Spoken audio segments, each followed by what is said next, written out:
Everyone, welcome to my YouTube channel RK tutorial. तो आज हम बताने वाले हैं फ्लेमिंगो बुक का second chapter Lost Spring written by Anees Jung. तो चलिए शुरू करते हैं। चैप्टर है Lost Spring. Lost Spring that means हो जाता है, लोस्ट मीन्स होता है खो जाना, और स्प्रिंग यहाँ पर जो है मेटाफोरिकल बताया गया है। स्प्रिंग दैट मीन्स होता है spring season. But in this story, इस चैप्टर में जो है आपको स्प्रिंग का मतलब चाइल्डहुड बताया गया है, बचपना बताया गया है। दैट मीन्स ये हो गया लोस्ट स्प्रिंग मीन्स बचपना को खो जाना। तो चलिए दोस्तों, इस चैप्टर में हम लोग दो चीजों को डिस्कस किया गया है। That means we can say this chapter has divided into two parts. First one is sometimes I find a rupees in the garbage and second is I want to drive a car. इस chapter में दो parts में divide किया गया है, जो आज मैं आपको पहला पार्ट डिस्कस करूंगा और अगले वीडियो में हम सेकेंड पार्ट को डिस्कस करेंगे, क्योंकि ये वीडियो काफी लंबा हो जाएगा। तो चलिए हम लोग पहला स्टार्ट करते हैं। Sometimes I find a rupees in the garbage. आपको ये पता है कि this story the Lost Spring has been written by Anees Jung. किया गया है कि कैसे किसी लड़के का बचपना खो जाता है, किस तरह से उसकी बचपना जो है वो चली जाती है, वो पता नहीं चलता है, या तो वो गरीबी के कारण या फिर उसकी परंपरा के कारण। तो चलिए हम लोग इसमें देखते हैं। इस पार्ट में ऑथर ने सीमापुरी के रैग पिकर्स के बारे में डिस्कस किया गया है। रैग पिकर्स जैसे सभी समझेंगे कि रैग पिकर्स में होता है कूड़ा कचरा बीनने वाले लोग। तो इस पार्ट में जो है पहला part sometimes I find a rupees in the garbage, इस पार्ट में जो है यह डिस्कस किया गया है कि कैसे सीमापुरी के जो रैग पिकर्स हैं वो अपना जीवन यापन करते हैं, या क्या वो गरीबी का शिकार हो गए हैं या फिर वो किसी परंपरा का। तो चलिए हम लोग इसको डिस्कस करते हैं। That means we can say that by taking help of some points I will complete this chapter. तो इस चैप्टर को बहुत आसानी से समझने के लिए, हमेशा के लिए इसे याद रखने के लिए मैं कुछ पॉइंट्स डिस्कस करूंगा, और उस पॉइंट के माध्यम से आप दिमाग में रखेंगे, जिससे आपको ये स्टोरी हमेशा के लिए कंप्लीट हो जाएगा, और एग्जाम में जिस प्रकार क्वेश्चन पूछेगा आप उसे देने में सक्षम हो जाएंगे। तो चलिए हम लोग शुरू करते हैं। पहला जो ये जो है पहला पॉइंट है, अब उसको नोट करते चलेंगे। The author meets Saheb the rag pickers every morning. अब यहाँ पे फर्स्ट में आप समझेंगे साहेब, है ना। The author meets Saheb the rag pickers every morning. The author जो है, जो एनएस जंग जो है जो लेखक है, तो उसकी जो मुलाकात है वो साहेब से प्रत्येक दिन हो जाती है। और प्रत्येक दिन हो जाती है तो आखिर वो क्या करते रहता है जिससे उसकी मुलाकात होती है। तो लड़का जो है वो अपने दोस्तों के साथ, दैट मीन्स प्रत्येक सुबह ऑथर्स की मुलाकात एक लड़का से हो जाती है। उस लड़का का नाम है साहेब, जो अपने दोस्तों के साथ सुबह में कूड़ा कचरा चुनते नजर आता था। अब जब ये प्रत्येक दिन जब पूछे जाने नजर आता था, अब यहाँ पर ये बताया गया है कि वो इस तरह से आता था, एक सुबह में एक बर्ड के समान अपीयर होता था, और इसके बाद फिर वो इवनिंग में और वो सारे के सारे डिसअपियर हो जाते हैं, चले जाते हैं, गायब हो जाते हैं। देखा पहला पॉइंट में जो है ये पता चलता है कि साहेब जो है किस तरह से अपने फैमिली के साथ या फिर अपने दोस्तों के साथ वो दिन भर कूड़ा कचरा बीनते रहता है। जब उसे ये पूछा जाता है कि आखिर आप ऐसा क्यों करते हो, इससे आपको क्या मिलती है, तो उसका जवाब कैसा होता है वो आप सुनिए। वो ये बताता है कि कभी कभी इस कूड़े कचरे से मुझे सोना मिलता है। अब सोना करने का तात्पर्य अब तो ये खुद ही समझ सकते हो कि सोना, क्या कूड़े कचरे में सोना मिलता है? नहीं मिलता है। लेकिन वो कहता क्या है कि sometimes I find a rupees in the garbage और sometimes I find a gold in the garbage. That means ये होता है, कभी कभी ये बताता है कि मुझे सोना मिलता है। सोना मिलने का मतलब ये हुआ कि मुझे तात्पर्य ये होता है कि मुझे बहुमूल्य चीज मिलती है। बहुमूल्य चीज क्या मिलती है?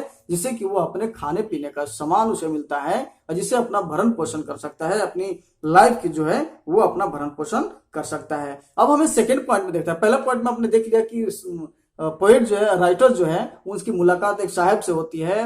वो रैग पिकर्स है, अपने दोस्तों के साथ सुबह सुबह आता है, वो चुनते हुए नजर आता है।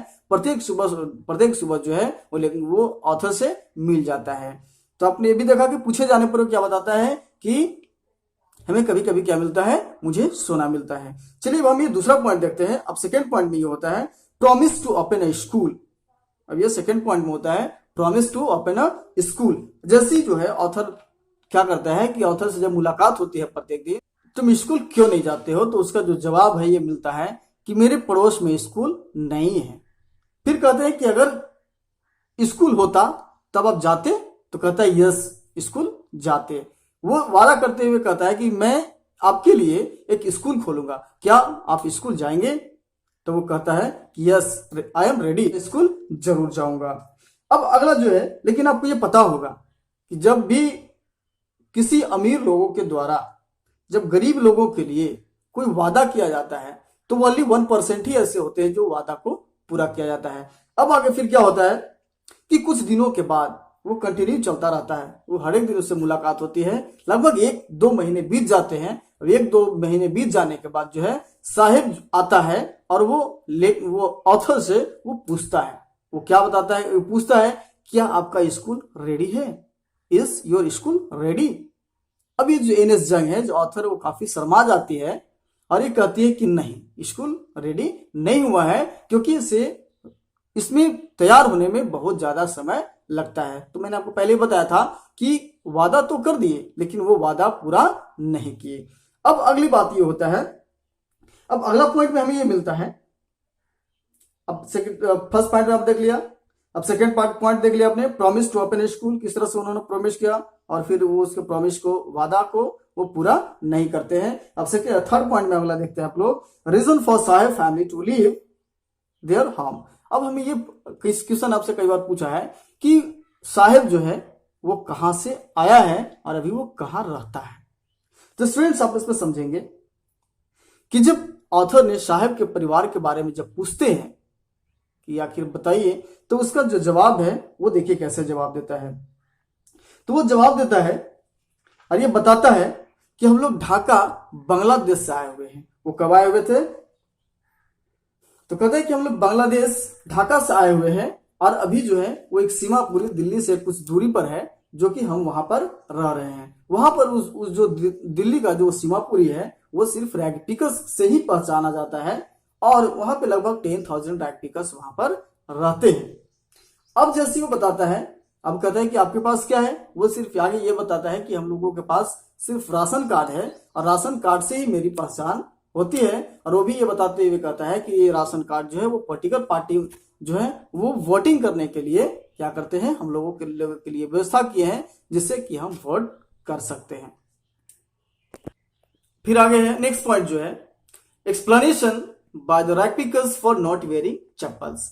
अब आप ये समझेंगे कि वो जो है साहिब और उसके जितने भी दोस्त हैं वो हमेशा के लिए जो है वो क्या करते थे, वो वेयरिंग फुट रहते थे। दैट मीन्स जो है वो नंगे पांव रहते थे, कभी भी चप्पल नहीं पहनते थे।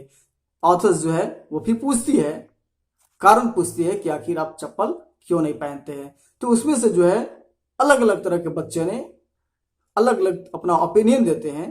किसी ने ये कहा कि मेरी माँ अलमीरा से उतार कर नहीं देती है, वो इसलिए कि कहीं तुम फेंक नहीं दोगे। लेकिन अलग अलग पॉइंट्स बच्चों ने अलग अलग दिया, लेकिन उससे ये कंक्लूजन यही निकलता है कि उन लोगों के पास गरीबी नहीं बल्कि एक परंपरा थी, जो परंपरा के कारण उन लोग उस परंपरा को बरकरार रखा है। जब ये अलग अलग बच्चों ने ये बताया, ये कारण बताया कि हम लोग चप्पल क्यों नहीं पहनते हैं, तो उसी समय जो है एक कहानी याद आती है। ऑथर से बताती है कि उसी समय मुझे एक कहानी याद आती है। अगला पॉइंट में हम लोग उसको देखेंगे। Authors remember a story of Udupi. मीन्स ये हुआ कि ऑथर्स का जो है एक उदीपी की एक कहानी मिलती है, कहानी याद आती है। और वो भी कैसे और वो भी कब उसे याद आती है, जब ये बच्चों की हालत को देखते हैं तब कि गरीबी क्या चीज होती है और गरीबी से लोग कैसे आगे निकलते हैं।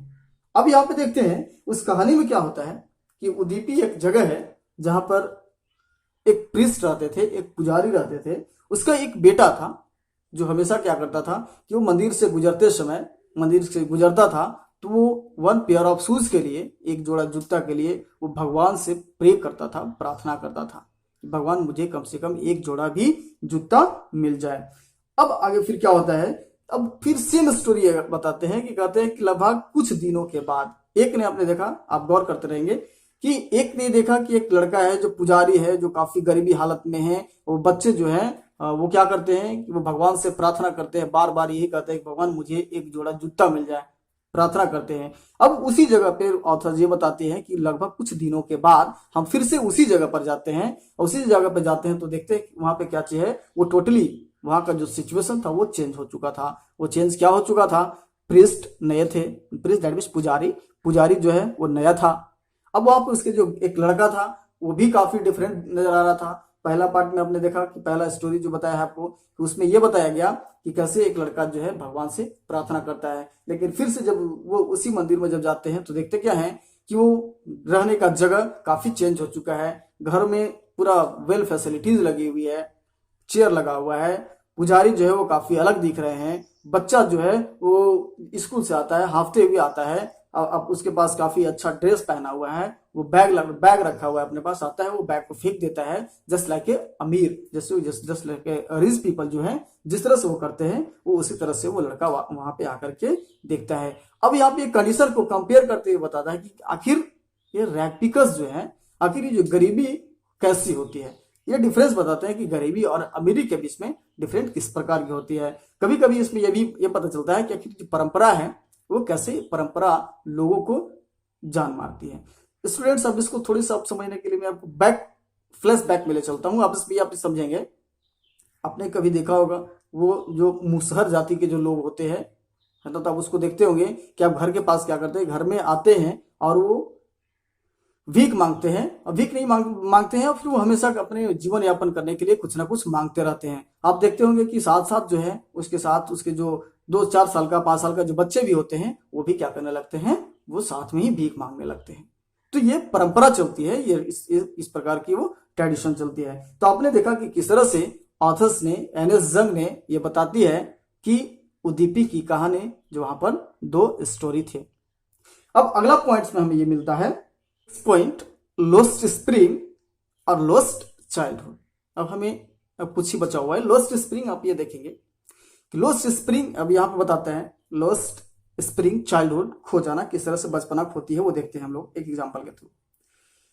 अब आगे स्टोरी बढ़ते हुए देखती है, ऑथर्स जो है ये बताती है कि मैंने एक दिन साहेब को, वो क्या देखती है, एक ग्राउंड, एक फील्ड है, वहां पे वो खड़ा है, फेंस गेट है वहां पर, उसके सामने जो है वो खड़ा है और टेनिस गेम देख रहा है। टेनिस गेम समझते होंगे, टेनिस। वो कहता है कि टेनिस गेम को क्या करता है, देखता है।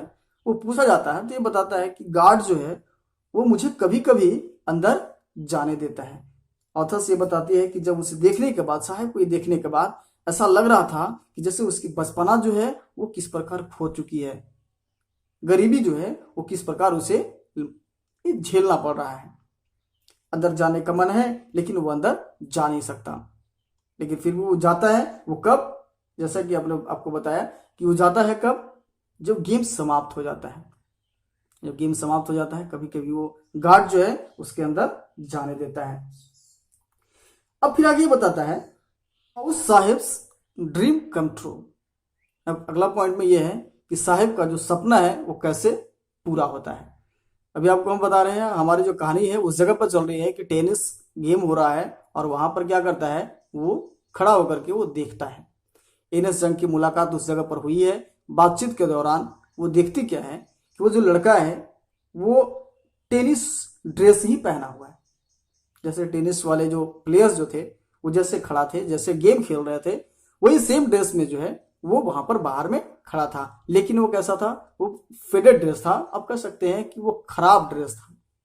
पैर में देखा जाता है, जब जो शूज को देखती है तो देखती क्या है कि डिसकलर है, उसका जो शूज है वो डिसकलर है, बाएं पैर का कुछ और है और दाएं पैर का कुछ और है। मीन्स आप एक ही वर्ड में इसको समझ सकते हैं कि जो अमीर लोग होते हैं, जो अमीर लोग के जो बच्चे होते हैं, उनके द्वारा जो छोड़ा गया शूज जो है वो क्या करता है, वो पहनता है। अब उसे जो है पहनने के बाद उसे ऐसा लग रहा है, वो इतना खुश नजर आ रहा है जैसे कि उसका जो सपना है आज वो पूरा हो चुका है। अब आप समझ सकते हैं कि एक तरफ वो व्यक्ति जो थोड़ी सी डैमेज होती है, जूता जो है उसका थोड़ा सा डैमेज होता है, अब वो क्या करता है, उसे फेंक देता है। और एक गरीब वो क्या करता है, उसे एक्सेप्ट करता है, भले ही वो पुराना हो, लेकिन उसे लगता है जैसे कि मेरे पास क्या हो चुका है, एक नया मिला है और आज वो मेरा सपना जो है वो साकार हो चुका है। नेक्स्ट पॉइंट है, Sahib is no longer his own master. अब देखते हैं कि आखिर ये पॉइंट हमें क्यों आया। Sahib is no longer his own master, Sahib जो है वो अब मालिक नहीं रहा। क्यों नहीं रहा, अब आपको देखते हैं, आपको बताते हैं। जैसा कि आपको ये जानते हैं, आपको ये पता है कि साहिब जो था वो क्या था, रैग पिकर्स था, कूड़ा कचरा चुनने वाला था। ये बताता था मुझे कभी कभी सोना मिलता है, कभी कभी 1 रुपये का नोट मिलता है, कभी कभी मुझे 10 रुपये का नोट मिलता है, कभी कभी 100 रुपये का नोट मिलता है। तो जिसे वो पाकर के क्या होता है, काफी खुश होती है, वो काफी खुश हो जाता है और ये चाहता है कि मुझे और मिले। और वो हमेशा जो है अपने कंधे पर वो क्या लेकर के चलता था, वो बोरा, जिसको हम लोग बोलते हैं थैला, लेकर के चलता था। मीन्स आप ये कह सकते हैं कि उसका मालिक वो खुद था। वो नहीं किसी के अंडर में रहता था, नहीं किसी के अंडर में वो काम करता था। उसे जब मर्जी होती थी चुनने जाता था और जब मर्जी होती थी वो गायब हो जाता था, वो नहीं चुनता था। अब अगला पॉइंट में आपको हमने ये बताया है कि Sahib is no longer his own master. लेकिन अब ये अगला पॉइंट में हम ये बता रहे हैं कि साहिब जो है वो किस तरह से अब मालिक नहीं रहा। अब क्या होता है कि एक दिन, अगले दिन जो है फिर से क्या देखते हैं ऑथर्स जो है, उनकी जो मुलाकात है वो साहिब से होती है। और साहिब से होती है तो साहिब से क्या होता है कि साहिब से जब इसकी मुलाकात होती है तो ये देखता क्या है, वो देखती है कि उसके हाथ में जो है कंसिस्टर है। अब जिसको आप बोल सकते हैं कि वो जो देखते होंगे कि जो दूध लाने वाला होता है बड़ा बड़ा, जहाँ पे चाय की दुकान होती है उस जगह पे जो मिलता है स्टील का बड़ा बड़ा जो होता है डब्बा, आप जिसे कह सकते हैं, उसे वो क्या करता है, उसके हाथों में है और वो ले करके वो कहीं जाता है। और साहिब ये भी बताता है, साहिब ये बताता है कि हमें उस जगह पर 800 रुपीज मिलते हैं और खाने का सामान भी मिलता है। अब आगे आपसे क्वेश्चन पूछता है, कई बार एग्जाम में भी पूछा है, is Sahib happy working at the tea stall. अब आपसे ये क्वेश्चन पूछा है कि क्या साहिब जो है वो उस टी स्टॉल पर काम करके वो खुश है, जहां पर उसे भोजन मिलता है, जहां पर उसे 800 रुपीज मिलता है। तो उसका जवाब वो देता नहीं है, लेकिन उसका चेहरा ये बताता है कि वो खुश नहीं है। क्यों खुश नहीं है, तो क्यों खुश इसलिए नहीं है क्योंकि उसकी जो आजादी है वो क्या हो चुकी है, खत्म हो चुकी है। क्योंकि उसका मालिक, वो अपने मालिक के अंडर में है, मालिक उसको जैसे कहता है वो मालिक के अनुसार ही उसे काम करना पड़ता है। लेकिन जब वो फ्री होकर के क्या करता था, जब वो कूड़ा कचरा चुनता था, तो आपको ये पता है कि वो अपना मालिक था। तो अब हम इस चैप्टर में तो इस तरह से आपने देखा कि किसकी गरीबी जो है वो किस तरह से लोगों को झेलना पड़ता है। और एक परंपरा जो है कि सारा चीज होने के बावजूद भी जो परंपराएं हैं वो चलते रहती है। तो चलिए हम लोग एक बार रिपीट कर लेते हैं जल्दी से एक बार फिर से। तो आपको ये पता है कि जैसा कि आपको स्टोरी में हमने सबसे पहली बार बताया था कि एक साहब है जिसकी मुलाकात जो है वो हर दिन ऑथर से मिलती है, ऑथर से मुलाकात होती है। साहब जो है अपने साथ कुछ दोस्तों के साथ भी होता है, वो कूड़ा कचरा चुनते रहता है। और जहाँ पे जब मुलाकात होती है कूड़ा कचरा चुनते हुए, तो साहब ऑथर जो है वो साहब से पूछती है, उसका कारण पूछती है कि क्या आप स्कूल नहीं जाते हो, आप स्कूल क्यों नहीं जाते हो। तो वो जवाब देता है कि मेरे आसपास, मेरे पड़ोस में स्कूल नहीं है, अगर स्कूल होते तो मैं जरूर जाता। अब मजाक करते हुए जो है ऑथर जो है वो क्या कहती है, बताती है कि अगर मैं स्कूल खोलूं तो क्या आप स्कूल आओगे। तो उसका जवाब मिलता है कि हाँ, मैं स्कूल अवश्य आऊंगा। कुछ दिनों के बाद वो ऑथर से जाकर के पूछता है कि क्या आपका स्कूल रेडी है। वो बताते हैं कि मेरा स्कूल रेडी नहीं है, क्योंकि वो शर्मा जाती है, क्योंकि जानती थी कि मैं तो ये जो वादा किया हूँ वो झूठा वादा है। तो अब ये देखता है, ये पता चलता है कि गरीब लोगों के लिए जो है अमीरों के द्वारा किया गया वादा वो किस तरह से झूठा होता है। अब आगे फिर हमें अगला उसमें फिर आगे आपसे ये होता है कि जैसे वो जब बच्चे अब इतने गरीब होते हैं, आगे फिर हम लोग देखते चलते हैं कि बच्चे इतने गरीब थे कि वो खाली पैरे घूम रहे थे, तो काफी कपड़ा जो थी वो काफी टूटा फटा था। अब ये देख करके बताते हैं कि आखिर तुम लोग चप्पल क्यों नहीं पहनते हो। तो चप्पल नहीं पहनने का कारण अलग अलग बच्चों ने अलग अलग तरीका से क्या करता है, उसे बताता क्या है, वो अलग अलग तरीके से कहते हैं कि मुझे माँ नहीं देती है, वो बहाना बनाते हैं कि मुझे माँ नहीं देती है, या फिर ये बताता है कि माँ कहती है कि तुम उस चप्पल को भुला दोगे। दैट मीन्स अलग अलग तरीके से वो अलग अलग एक्सप्लेन करता है, जिससे ये पता चलता है कि बच्चों ने ये झूठ बोल रहा है कि हमारे पास पैसे नहीं है, मेरी माँ जो है मुझे उतार करके नहीं देती है। इससे ये पता चलता है कि वो ट्रेडिशन, वो जो परंपरा है, परंपरा को लोगों ने क्या करके आ रहा है, वो फॉलो कर रहा है। दैट मीन्स भले ही वो अमीर है लेकिन वो परंपरा को नहीं छोड़ रहा है। और उसी के बीच हमने ये देखा कि एक दो स्टोरी जो है, स्टोरी ऑथर ने बताई कि कैसे एक गरीबी और कैसे एक परंपरा को आगे बढ़ाते हुए कहता है कि एक उदीपी की जो कहानी आपको पहले बताया, तो उदीपी में किस तरह से एक जो पुजारी था वो काफी खुश था, एक दूसरा पुजारी जो था काफी गरीब था, जिसके कारण उसका जो बेटा है प्रत्येक दिन मंदिर में पूजा करता है और पूजा करने के लिए क्या करता है, वो मांगता है, भगवान से सूझ मांगता है, लेकिन फिर भी उसके बावजूद भी उसकी पूरा नहीं होता है। फिर अगला उसी में हमने आपने देखा ये लोस्ट स्प्रिंग के बारे में देखा, बचपना किस प्रकार से खो जाती है कि बच्चा है, एक साहब है जो टेनिस खेलते हुए लोगों को देखता है, वो उसी तरह का कपड़ा पहनता है और उसी तरह का ड्रेस पहन करके वो बाहर खड़ा है। पूछे जाने पर वो कभी कभी ये बताया कि मुझे अंदर जाने का कभी कभी अलाउ दिया जाता है।